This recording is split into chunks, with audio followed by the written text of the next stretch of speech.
The government is attempting to breathe new life into its stalled plan to sell off thousands of state houses. It's announced it wants to sell just over a third of its Housing New Zealand stock in Christchurch to a private provider, promising the homes will continue to be rented to social housing tenants.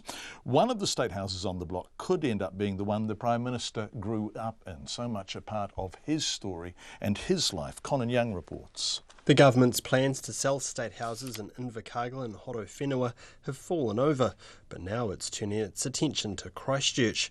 It's putting 2,500 homes up for sale in the suburbs of Riccarton, Shirley and Brindwa, and one of them could be John Key's old home on Hollyford Avenue. The current tenant declined to be interviewed, but another tenant, Katrina Burt, said Housing New Zealand did a lousy job of maintaining the home she shares with her 4 children. She's willing to give a new landlord a chance if it means getting things fixed in a more timely fashion. During winter we asked them to come and do some things because we've had a lot of things that weren't done with the house and they kind of started not doing it till just now. We asked before winter. We had to have our kids sleep in the lounge because the rooms weren't warm, it was just too cold. The government has just spent millions rebuilding or repairing state houses in the city's east and has no plans at this stage to sell these. But some of the houses up for sale have gone years without any money being spent on them. The minister responsible for Housing New Zealand, Bill English, evaded repeated questions around whether the government was simply hoping to flog off its old housing to somebody else to sort out.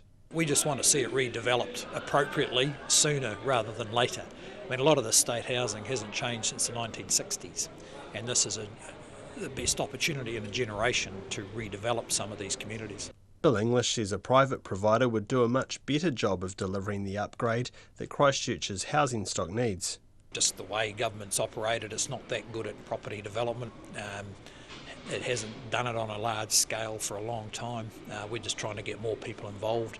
The Methodist Mission's Jill Hawkey is opposed to state house sales and says the government should be taking responsibility for upgrading and maintaining its housing. We'd rather see the government actually grow the sector rather than just shift houses from government control over to a community housing provider. There's no reason why the government can't do it as well as any private provider.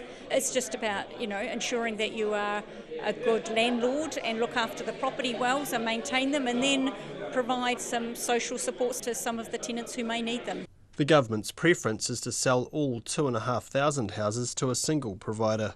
The most obvious purchaser is the Ototahi Community Housing Trust, which already manages close to 2,500 social housing units on behalf of the Christchurch City Council. Its chief executive, Kate Kearney, says it's early days, but she's definitely considering putting in an offer for the homes.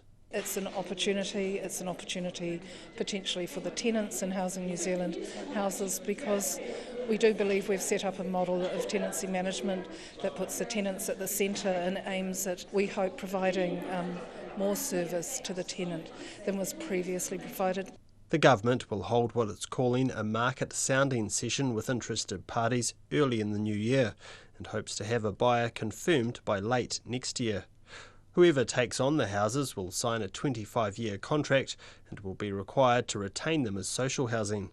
They won't be able to on-sell them without the prior agreement of the government.